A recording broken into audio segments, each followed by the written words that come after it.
నమస్కారం, వార్తలకు స్వాగతం. ముందుగా ముఖ్యాంశాలు. సచివాలయంలో మంత్రులు మీడియా సమావేశం, ఇరు పార్టీలపై ఫైర్.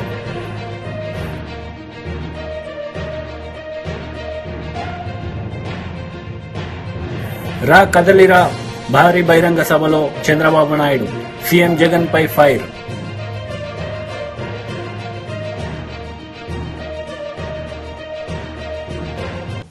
చీఫ్ ఎలక్షన్ కమిషనర్ తో సమావేశం అనంతరం పవన్ కళ్యాణ్ మరియు చంద్రబాబు నాయుడు మీడియా సమావేశంలో పాల్గొన్నారు.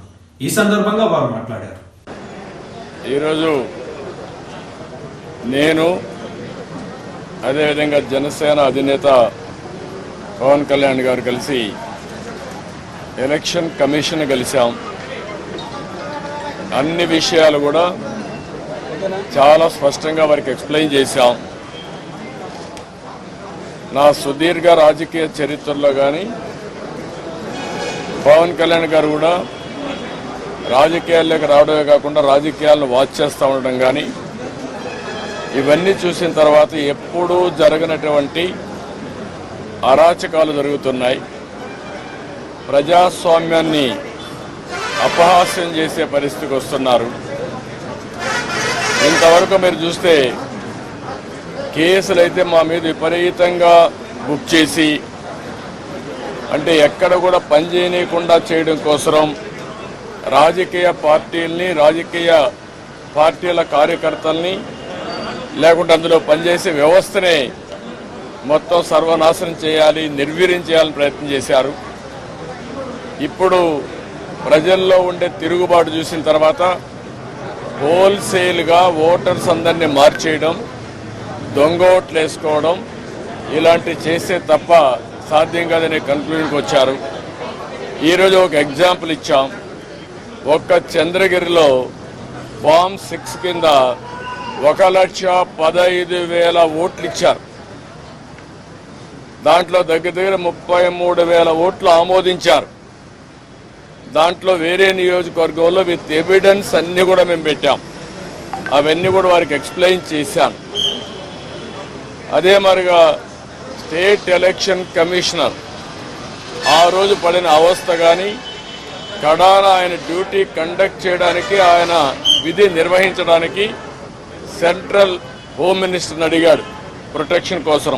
కుటుంబాన్ని, ఆయనకు సెక్యూరిటీ కావాలని అడిగే పరిస్థితి, అవి కూడా ఇచ్చాం. ఫైనల్గా మేము రిక్వెస్ట్ చేసింది వారిని ఒకటే చెప్పాం. ఏదైతే ఎలక్షన్ డ్యూటీ కేసే ఆఫీసర్ని సెలక్షన్ ప్రాసెస్లో కాకుండా ఆల్ ఇండియా లెవెల్లో చేసే బెస్ట్ ప్రాక్టీసెస్లో ఎంపిక చేసుకోవాల్సిన అవసరం ఉంది. డిప్యూటీ సీఎం బట్టి విక్రమార్క మీడియా సమావేశం నిర్వహించారు. ఈ సందర్భంగా వారు మాట్లాడారు.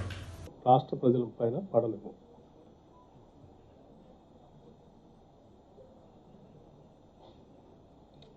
ఈ రాష్ట్రంలో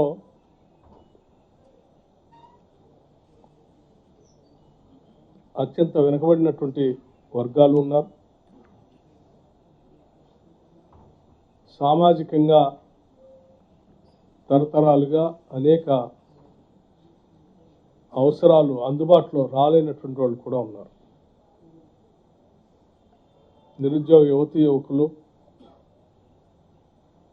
మహిళలు అందరూ కూడా ఆత్మగౌరవంతో ఉన్నటువంటి ప్రతి వనరుల్ని వారి అవసరాల కోసం, భవిష్యత్తు కోసమే ఉండాలని ఆకాంక్షించి కొట్లాడి తెలంగాణ రాష్ట్రాన్ని తెచ్చుకుంది.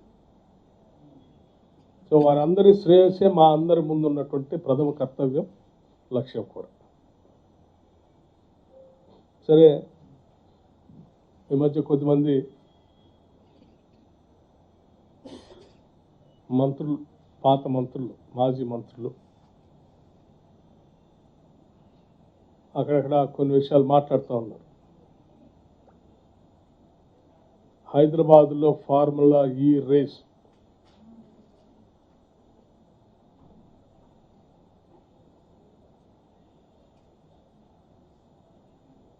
హైదరాబాద్ నగరానికి, రాష్ట్రానికి చాలా నష్టం జరిగింది. ప్రభుత్వం సరైన నిర్ణయం తీసుకోలేదు. వాడిని చూస్తే సరే ఇదేంటో నిజమే అనుకొని లోతులోకి వెళ్ళాం.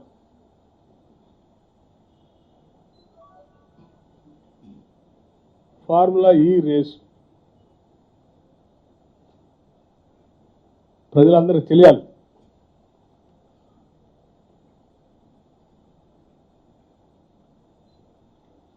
ట్రైపార్టీ అగ్రిమెంట్ ఎవరెవరికి? దాన్ని తీసుకొని వచ్చి ఈడ రేస్ కండక్ట్ చేసుకొని టికెట్లు అమ్ముకొని దాంతో లబ్ధి పొందాం అనుకునేటువంటి ఒక కంపెనీ పేరు ఎస్ నెక్స్ట్ జెన్. సరే అది ఎవరిదో, దానికి సంబంధించినటువంటి వాళ్ళు ఎవరో తర్వాత చెప్తాం. వారు ఏబిపి ఫార్ములా ఈ ఇంకో కంపెనీ, ఈ ఫార్ములా ఈ రేస్ కండక్ట్ చేసేవాళ్ళ కంపెనీ ప్లస్ తెలంగాణ రాష్ట్రం, ఈ ముగ్గురు కలిసి ట్రైపార్టీ అగ్రిమెంట్ చేశారు. ఈ అగ్రిమెంట్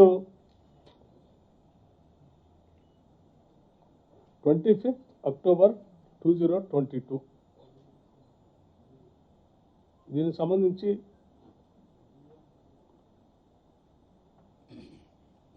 మరి రాష్ట్రానికి ఏదైనా ట్రైపార్టీ అగ్రిమెంట్ చేసుకుంటే, ఏదైనా ఈవెంట్ కండక్ట్ చేస్తే ఆ ముగ్గురు వాటాదారులు అన్నట్టు అవుతుంది. ముగ్గురు వాటాదారుల్లో మరి ప్రధానంగా హోస్ట్ చేసే నగరానికి రాష్ట్రానికి కొంత మేలు జరగాలి, వాటా రావాలి. ఈ అగ్రిమెంట్లో ఏంటంటే టికెట్లు అమ్ముకునేదేమో ఎస్ నెక్స్ట్ జెన్ కంపెనీ, వాళ్ళు టికెట్లు అమ్ముకుంటారంటే ఇది కండక్ట్ చేసి, ఇంకో ఆయన ఫార్ములా ఈ రేస్ వాళ్ళు వచ్చి వాళ్ళు రేస్ నడుపుకుంటారు. మరి రాష్ట్రానికి వచ్చేది అంటే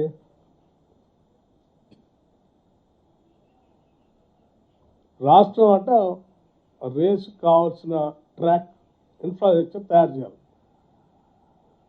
తయారు చేస్తే రాష్ట్రం హోస్టు ఇన్ఫ్రాస్ట్రక్చర్ తయారు చేసిస్తే రాష్ట్రానికి ఏంటి ఆదాయం అంటే ఏం లేదు దాంట్లో.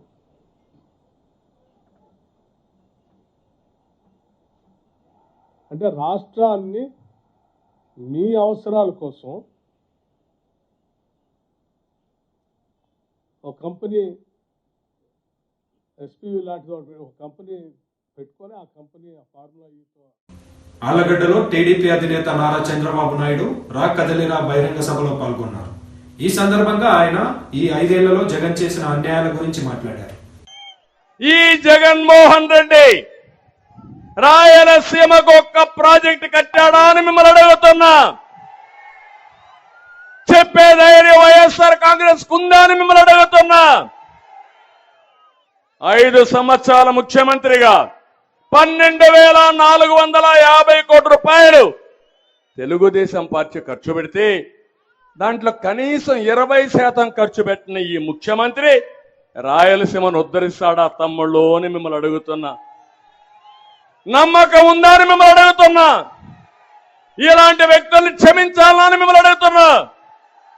జగన్మోహన్ రెడ్డి రాయలసీమ ద్రోహి అవునా కాదా అని మిమ్మల్ని అడుగుతున్నా. ఈసారి నీళ్లు వచ్చాయా? మీకు వచ్చాయా నీళ్లు? నేనుంటే నీళ్లు రాకుండా ఉండే పరిస్థితి ఉందా అని మిమ్మల్ని అడుగుతున్నా. అదే మన దూరదృష్టి.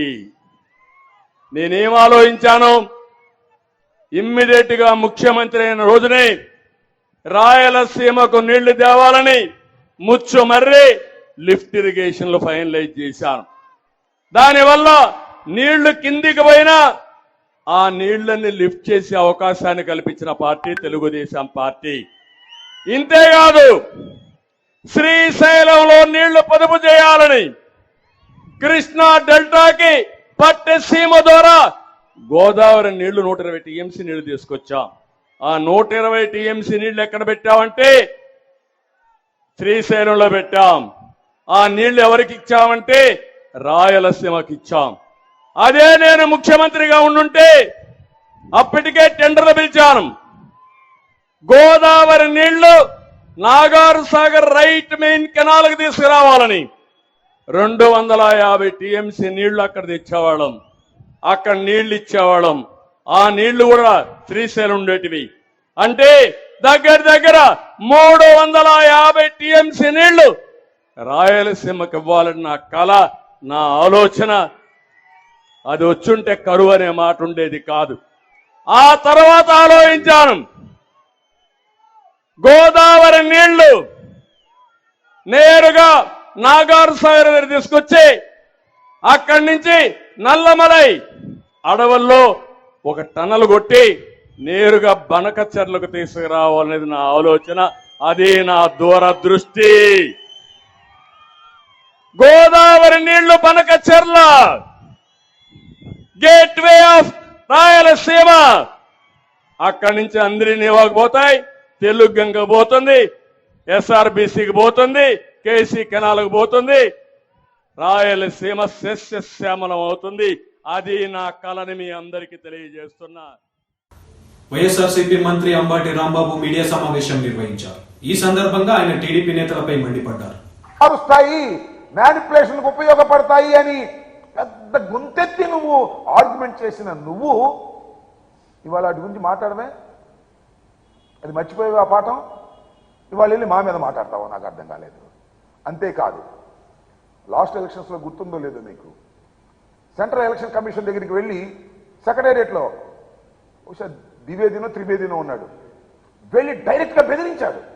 ఎలక్షన్స్లో ఆయన వెళ్ళి ముఖ్యమంత్రి స్థానంలో తాత్కాలిక ముఖ్యమంత్రిగా ఉన్నటువంటి నారా చంద్రబాబు నాయుడు గారు వెళ్ళి ఆయన బెదిరించే కార్యక్రమం చేశారు. ఆఫీస్కి వెళ్ళాడు డైరెక్ట్గా, సింగిల్గా లైవ్ తీసుకెళ్ళి. ఆంధ్రజ్యోతి, ఈనాడు మొత్తం లైవ్ అన్ని వెళ్ళిపోయి బెదిరించే కార్యక్రమం చేశాడు. ఓటమి భయం వచ్చినప్పుడు చంద్రబాబు నాయుడు గారు ఇలాంటి వేషాలన్నీ వేయటం అనేది కొత్త ఏమీ కాదు అనే విషయాన్ని ప్రజలు తెలుసుకోవాలని మనం చేస్తున్నాం. చిత్రం ఏంటంటే శ్రీదేవితో వెళ్తే వెళ్ళాడు. ఎందుకంటే ఆమె పార్టీలో, మా పార్టీలో గెలిచిన ఆయనకి ఓటేసింది, క్యాష్ కొట్టి తీసుకుంది. ఇప్పుడు ఆయన అమ్మటే తెలుగుదేశం ఊరేగింపులో తిరుగుతుంది అనుకో, అది వేరే విషయం. ఈయన వెళ్ళాడు. ఎవరైనా పవన్ కళ్యాణ్ పొత్తులు వాళ్ళందరూ రావాల్సిన అవసరం లేదు, ఎవరి పార్టీ వాళ్ళు వెళ్ళొచ్చు. కానీ ఈయన వెళ్ళిపోయాడు ఆయన అమ్మట. నాకు అర్థం కాల, బహుశా గుర్తింపు లేని రాజకీయ పార్టీ కదా ఏది పవన్ కళ్యాణ్ గారి జనసేనకు, దానికి గుర్తింపు లేదు, దానికి ఇంటర్వ్యూ దొరకదు. అందువల్ల చంద్రబాబు నాయుడు గారు చెంచగా వెళ్ళాడు. నేను అడుగుతా ఉన్నా, పవన్ కళ్యాణ్ గారు ఎందుకయ్యా మళ్ళీ నీ గ్లాసు గుర్తు, ఆ సైకిల్తోనే పోటీ చేయలేదు, ఎందుకు వచ్చిన కూడా ఇదంతా విలీనం చేసాయి, కొట్టాయి దెబ్బ ఏమైంది, కొద్ది క్యాష్ కొద్దిగా ఎక్కువ అడుగు సరిపోద్ది, ఏముంది దానిలో, మేము విలీనం చేస్తామండి, సైకిల్ గుర్తు మీద మేము పోటీ చేస్తాం, కాస్త కొద్దిగా ఇంకొద్దిగా ప్యాకేజీ పెంచండి అని అడుగు. ఆయన కూడా రెడీగా ఉన్నాడు, పాపం సొమ్ము సంపాదించినంత రెడీగా ఉన్నాడు. అవి కూడా నీకు ఇచ్చేసి ఏకంగా దీనిలో తీసుకువెళ్ళేటటువంటి కార్యక్రమం చేస్తాడు, గుర్తుపెట్టుకోమని కూడా ఈ సందర్భంగా మనం ఇచ్చేస్తున్నాం. చంద్రబాబు నాయుడు గారు చాలా దుర్మార్గమైన రాజకీయాలు చేయటంలో నిష్ణాతుడు.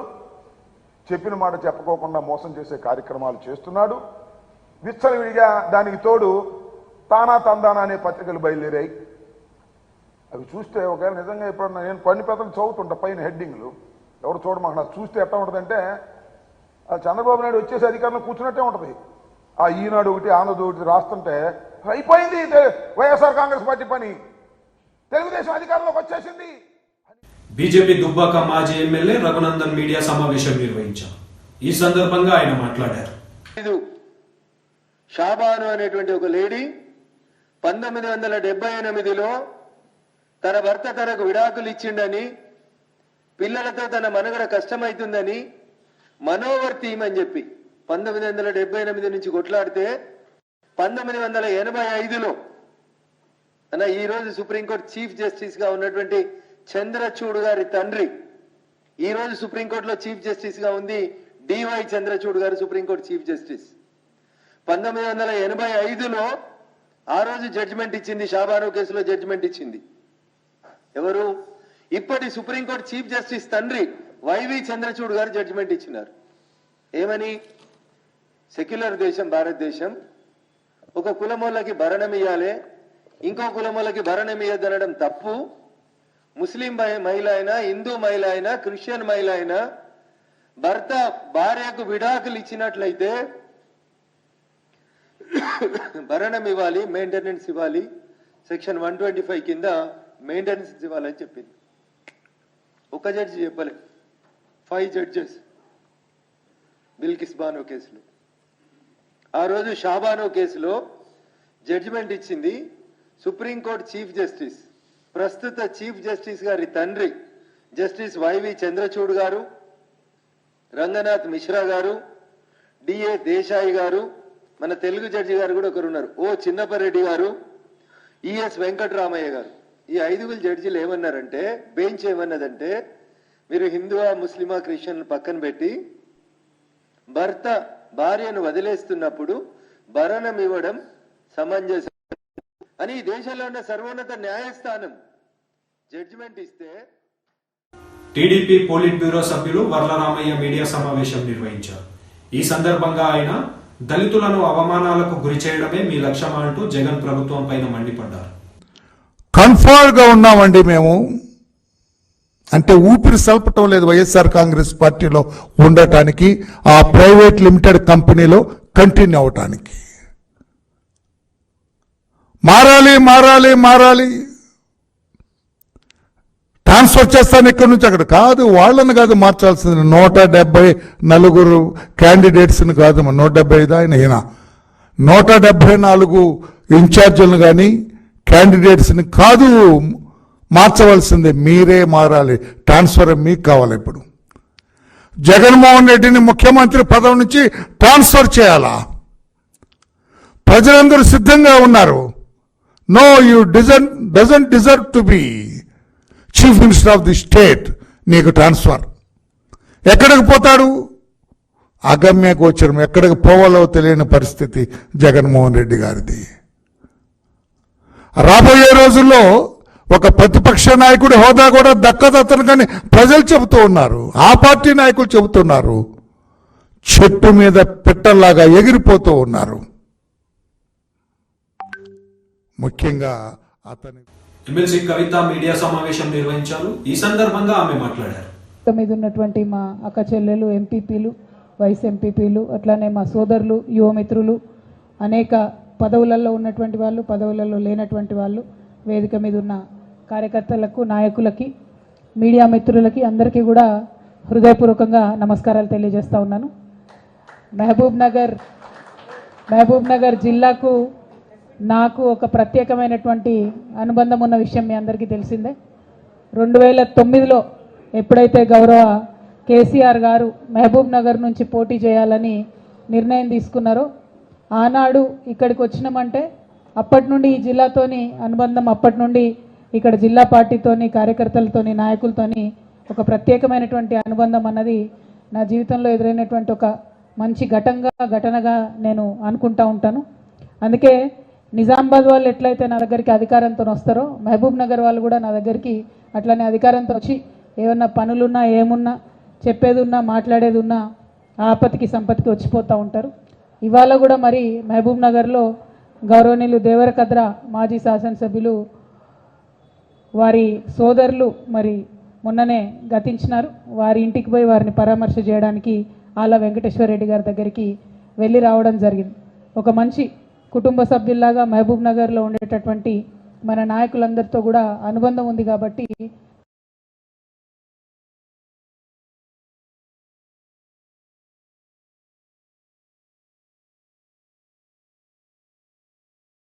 దాన్ని సాధించారనేటటువంటి ఒక గర్వం మాత్రం, ఆ క్రెడిట్ మాత్రం ఎప్పటికీ కూడా మహబూబ్ నగర్ జిల్లా ప్రజలకు 50 మంది తెలంగాణ ప్రజలు కూడా రుణపడి ఉంటారని చెప్పి మళ్ళీ ఒకసారి మీకు ఈ సందర్భంగా గుర్తు చేస్తూ ఉన్నాను.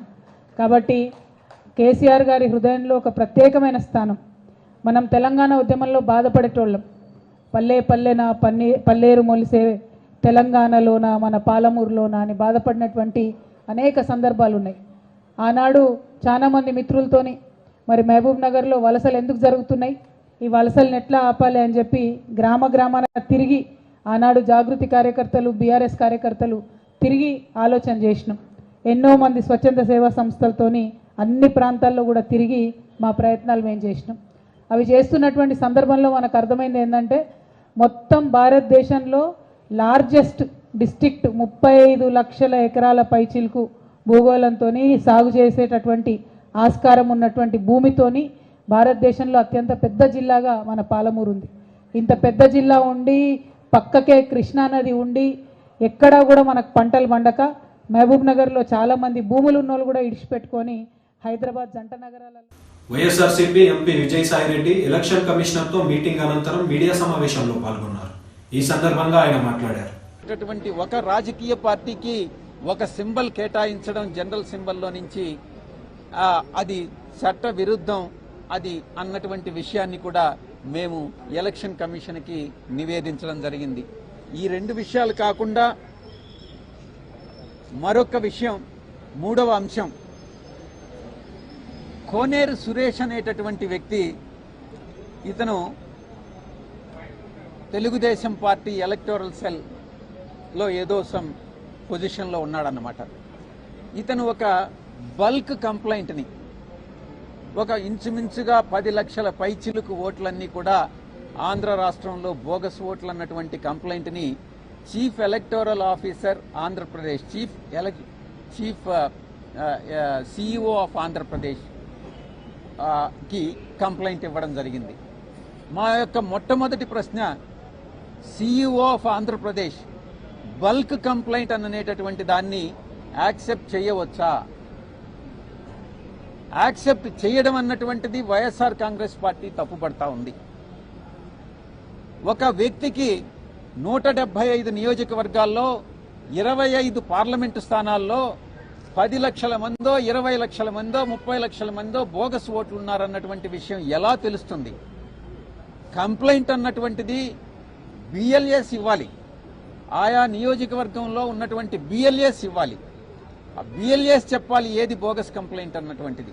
అంతేకాని ఒక వ్యక్తి, తెలుగుదేశం పార్టీకి చెందినటువంటి ఒక వ్యక్తి రాష్ట్రంలో 175 స్థానాల్లో ఎన్ని బోగస్ ఓట్స్ ఉన్నాయి అన్నటువంటిది చెప్పాడు, కంప్లైంట్ ఇచ్చాడు అని అంటే ఆ కంప్లైంట్లే బోగస్ కంప్లైంట్. కాబట్టి అతని మీద చర్యలు తీసుకోవాలి అన్నటువంటి విషయాన్ని మేము ఎలక్షన్ కమిషన్ దృష్టికి తీసుకురావడం జరిగింది. ఇక మేము అతను ఇచ్చిన కంప్లైంట్ని చీఫ్ ఎలక్టర్ సిఇఓ ఆంధ్రప్రదేశ్ జిల్లా మొత్తం 26 జిల్లాలకి కలెక్టర్లకి పంపించడం జరిగింది. 26 జిల్లాల కలెక్టర్లకి కూడా పంపించినటువంటి ఈ యొక్క కంప్లైంట్ దాన్ని ఈఆర్ఓస్, ఎలక్టోరల్ రిజిస్టర్డ్ ఆఫీసర్స్, ఆ రెస్పెక్టివ్ కలెక్టర్స్ అందరూ కూడా ఎంక్వైరీ చేసి దాని మీద రిపోర్ట్ని ఎంతవరకు ఇది బోగసు, ఎన్ని ఓట్లు జెన్యూన్ అన్నటువంటి విషయాన్ని రిపోర్టుని ఎలక్షన్ కమిషన్కి సబ్మిట్ చేయడం జరిగింది. ఒక్కసారి మీరు ఆలోచించండి, ఎంత బ్యూరోక్రాటిక్ టైంని వేస్ట్ చేస్తున్నారు. నిజంగా ఈ యొక్క 26 జిల్లాల్లో అతను ఇచ్చినటువంటి ఆ కంప్లైంట్ని వెరిఫై చేస్తే దాంట్లో మేము ఆర్టీఐ ద్వారా మేము ఇన్ఫర్మేషన్. సచివాలయంలో కాంగ్రెస్ మంత్రులు మీడియా సమావేశం నిర్వహించారు. ఈ సందర్భంగా వారు మాట్లాడారు. అన్ని మీటింగుల్లో ఈనాడున్న ముఖ్యమంత్రి గారు గాని, ఈనాడున్న డిప్యూటీ చీఫ్ మినిస్టర్ గారు గాని, మా నాయకులు రాహుల్ గాంధీ గారు, ఖర్గే గారు, ప్రియాంక గాంధీ గారు, సోనియా గాంధీ గారు కూడా ఏ వేదికల్లో కూడా 40 రోజులు 50 రోజుల్లో చేస్తానల్లా 100 రోజుల్లో ఈ 6 గ్యారెంటీల్ని ప్రతి ఇంటికి అర్హులైన ప్రతి ఇంటికి చేర్చే బాధ్యత చేస్తామని చెప్పాం. మేము అధికారంలోకి వచ్చి ఇంకా పూర్తిగా జాతీయ ప్రమాణ స్వీకారం చేసింది డిసెంబర్ 9వ తారీఖు నాడు. ఇది శాసనసభ్యులుగా, అంటే ప్రభుత్వంలోకి వచ్చి ఇంకా రేపటికి సంవత్సరం నెల అవుతుంది. అప్పుడే 40 రోజులే మీకు టైం ఉంది, ఇది అది అని ఎవరైనా కారు కొత్తలు కూసినా చాటుగా ఎప్పుడు కూడా మేము చెప్పలే, మా నాయకులు కూడా ఎక్కడా చెప్పలే. 100 రోజుల్లో మేము డెలివరీ చేస్తానన్నాం. మా మాటకు మేము కట్టుబడి ఉంటాము. మీడియా మిత్రులు కూడా దీన్ని గమనించాలని మీడియా మిత్రులు కూడా ఈ వేదిక ద్వారా తెలియజేస్తున్నారు. ఉన్న వాస్తవాన్ని చెప్తే ఉనికిపడ్డట్టుగా శ్వేతపత్రాల పేరు మీద మళ్ళీ తిరిగి మీరు ఒక నివేదిక వెల్లడించారు. దాని తర్వాత మేము అడిగినటువంటి దానికి మాత్రం స్పందిస్తలేరు.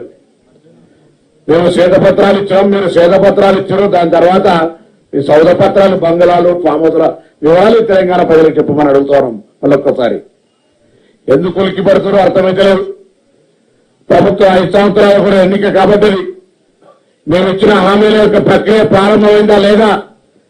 ఇలా గ్రామాల్లో ప్రజలు అడుగుతున్నారు, ఏం బుద్ధి లేదా వీళ్ళకి? తెలంగాణలో ఎందుకు తొందరపడుతున్నారు? అధికారంలో 10 ఏళ్ళు ఉండే అధికారంలో అప్పుల దగ్గరమే కాకుండా ఇంకా దివాళీ కూడా తలంతో మిమ్మల్ని విమర్శిస్తా ఉన్నారని నిన్ననే మొత్తం గ్రామీణ ప్రాంతాల్లో 3-4 రోజులు తిరిగేస్తే ప్రజలు వాళ్ళను బండబూతులు తిట్టేటువంటి పరిస్థితి ఉంది. ఆ బూతులు మేము తిట్టలేము. కనీసం ఆ ప్రజల మాటలు వినన్నా మానం తెచ్చుకోమని కోరుతా ఉన్నాం. గ్రామీణ ప్రాంతాల నుంచి వచ్చిన లాంగ్వేజ్ మీకేం అన్పార్లమెంటరీ కాదు, కానీ వాళ్ళు ఎక్కడ పోతా ఉన్నారు? మీరు అబద్దాల ద్వారా దుష్ప్రచారం చేసే స్థితికి ఎక్కడ దిగజారారంటే నైతిక విలువలకు కూడా తిలోదాకాలు ఇచ్చి, రాజకీయ విలువలతో సంబంధం లేకుండా పూర్తిగా నైతిక విలువలకు తిలోదాకాలు ఇచ్చేటువంటి పరిస్థితి దిగజారు. క్యాబినెట్ కంటే ముందు ఒక చిన్న ముచ్చట చెప్పి క్యాబినెట్ అన్న శ్రీనివాస్ రెడ్డి గారు అన్ని చెప్పినారు. ఇప్పటికే 30,000 మంది పైన డాటా ఎంట్రీ ఆపరేటర్లు పెట్టి 1,05,00,000 డాటాలు ఎంట్రీ చేస్తా ఉంటుంటే దాదాపు 19 లక్షల ఇతర కేటగిరీ కింద అప్లికేషన్ వచ్చిన ఎంట్రీ చేస్తా ఉంటుంటే నిన్నటికి 30 రోజుల పేరులో ఒక పత్రం రిలీజ్ చేసిన బుద్ధి లేని వాళ్ళు ఏం తొందర వస్తుంది? 10 ఏళ్ళుగా మేము ఏదైనా మీ ప్రభుత్వ వైఫల్యము, ఎన్నికల హామీ, డబుల్ బెడ్రూమ్ కావచ్చు, ₹1,00,000 రుణమాఫీ కావచ్చు, నిరుద్యోగ వృత్తి కావచ్చు, ఏదైనా అడగడానికి నువ్వు ఇచ్చిన హామీలు అమలు కాలేదని అడగడానికి కూడా అవకాశం ఇవ్వకపోతే మేము ధర్నా చౌక్ ఓపెన్ చేసినాము. దాని తర్వాత నీకున్న పాత్రికా స్వేచ్ఛను వాడతాం మనము. కానీ ప్రజాస్వామ్యంలో విశ్వాసం లేని మేము 32 మెడికల్ కాలేజ్ మీద 32 వాట్సాప్ యూనివర్సిటీ పెడతామని నేను మైండ్ సెట్ గంట చిన్నగా అయిందంటే రాజకీయాల 10 సంవత్సరాలు ఏం మంత్రిగా నిర్వహించినా నాకైతే అర్థం కాలేదు. గతంలో 5 సంవత్సరాలు నేను పార్లమెంట్ సభ్యుడిగా, నాతో శాసనసభ్యుడిగా ఉండే, అప్పుడు ఇట్లా లేకుండే. ఏదైనా చెప్తే వీరే పరిస్థితి ఉండే. దాని తర్వాత అధికారం మీద కూడా ఏం మాట్లాడుతున్నారు అర్థం కాదు. అధికారం పోయాక పూర్తిగా మారేగారు ఇట్లా ఎట్లా కూర్చుకున్నారు, ఈ పెద్ద ప్రగతి భవన్ ఇలా సెక్రటరీ ఇల్లు ఎట్లా కూర్చుంటున్నారు, పాపం ఇంత జనం వస్తుంటే సామాన్యులు ఇక్కడికి వస్తూ ఉంటుంటే చూసి ఓరలేకపోతా ఉన్నట్టు. వార్తలు ముగించే ముందు ముఖ్యాంశాలు మరోసారి. సచివాలయంలో మంత్రులు మీడియా సమావేశం, ఇరు పార్టీలపై ఫైర్.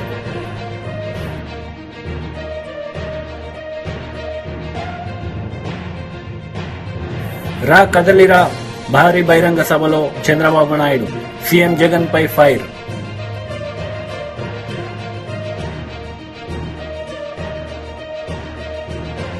ఈ వార్తలు ఇంతటితో సమాప్తం. తిరిగి ప్రసారమయ్యే వార్తల్లో మళ్ళీ కలుద్దాం. అంతవరకు సెలవు. నమస్తే.